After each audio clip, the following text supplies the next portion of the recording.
Bu hech narsa emas. Hop, yiqildi, oyog'ini o'tkazdi, sal turtib yubordi. Ya'ni tark etmoqda, 10 kishi bo'lib qoldik. Hop, bu nimaga ta'sir qiladi? Endi tushunarli nima deyapti Ismoilov, bo'ldi, boshqa gapim yo'q deyapti Islom Ismoilov.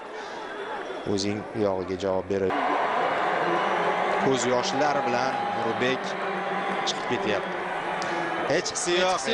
Ha. Nurbek Sarsenbayev musobaqani zo'r o'tkazgan futbolchilar bor o'sha.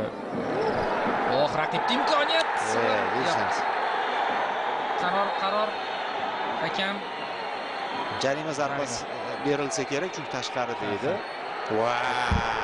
Endi buni skop. Nima bu do'stlar? So'nggi umid foli deb baholandi. Hakamga topshirmoqda Ismoilov. Hakamga. Qo'shimcha taymlar yo'q. Turib berib, mayli hujumga bora olmasmiz. Turib berib, penaltilarni yutib ketamiz nasib. Nasib. Mana hozir Ismoilov ham qo'llab-quvvatlayapti. Bu kerak. Yosh futbolchilar, ularga bo'layotgan voqealar Saidmurodov ham tushdi. Endi 14 bo'lganda Shomurodov familiyasi xayolimizga keladi. Bu Saidmurodov. Hozir pressing qilishyapti yigitlar.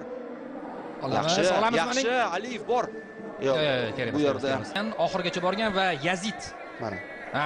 Stop kadr.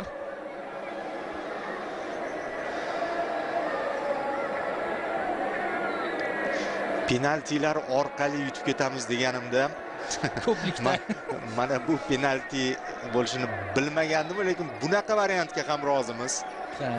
Siz qanday qaror qabul qilasiz? 4 burchak chizadi. Hali ham penalti! Rakimov. Sen uchun biz hayajonlanamiz, sen hayajonlanma.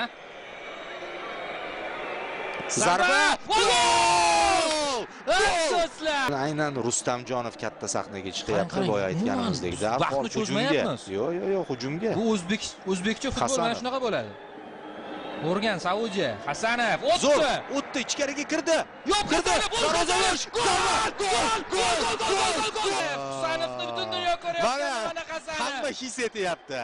Mana ko'ram, darvozabonimizni darhol boshlaganiga respekt. Bu assist do'stlar, bu Edersoncha assist bo'ldi bu. Qarang qanday o'tib ketdi Sadriddin. Oyoqlar orasidan. Va yana bitta. Oyoqlar orasidan.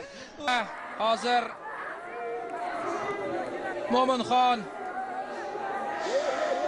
oldi. O'zbekiston Osiyo chempioni!